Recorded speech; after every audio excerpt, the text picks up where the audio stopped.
हा circuit breaker काहीही जळणार नाही याची काळजी हा घेतो, पण तुमच्या स्टॉक्स मधला न दिसणारा सर्किट ब्रेकर जर नाही चालला तर तुमचे पैसे ओस.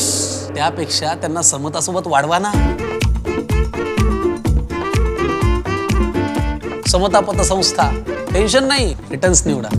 कोपरगाव शहरातील साईबाबा कॉर्नर परिसरात आज सोमवार दिनांक 20 एप्रिल रोजी सायंकाळी सुमारे 10 वाजण्याच्या सुमारास 2 चारचाकी वाहनांचा भीषण अपघात झाला. या अपघातात एक कार थेट सोसायटी पेट्रोल पंप समोर असलेल्या घरावर जाऊन आदळली असून घराच्या आणि दोन्ही कारचेही काही प्रमाणात नुकसान झाले आहे. मिळालेल्या माहितीनुसार दोन्ही चारचाकी वाहने कोपरगावच्या दिशेने जात असताना मागून येणाऱ्या गुजरात पासिंग असलेल्या GJ 26N 8845 क्रमांकाच्या ब्रिझा कारने पुढे असलेल्या MH14 EH 9210 क्रमांकाच्या कारला जोरदार धडक दिली. धडक इतकी भीषण होती की MH14 EH 9210 ही कार नियंत्रणाबाहेर जाऊन थेट पेट्रोल पंप समोर असलेल्या घरावर जाऊन आदळली. या अपघातामुळे दोन्ही कार आणि घराचे काही प्रमाणात नुकसान झाले आहे. मात्र सुदैवाने मोठी जीवितहानी टळली असल्याची प्राथमिक माहिती मिळत आहे. घटनेनंतर परिसरात नागरिकांची मोठी गर्दी झाली होती. काही काळ परिसरात तणावाचे वातावरण निर्माण झाले होते. दरम्यान कोपरगाव पोलिसांनी घटनास्थळी धाव घेऊन परिस्थिती नियंत्रणात आणली असून पुढील तपास सुरू आहे. बातमी तुमची, प्राधान्य आमचं. प्राधान्य न्यूज साठी प्रमोद पवार, कोपरगाव.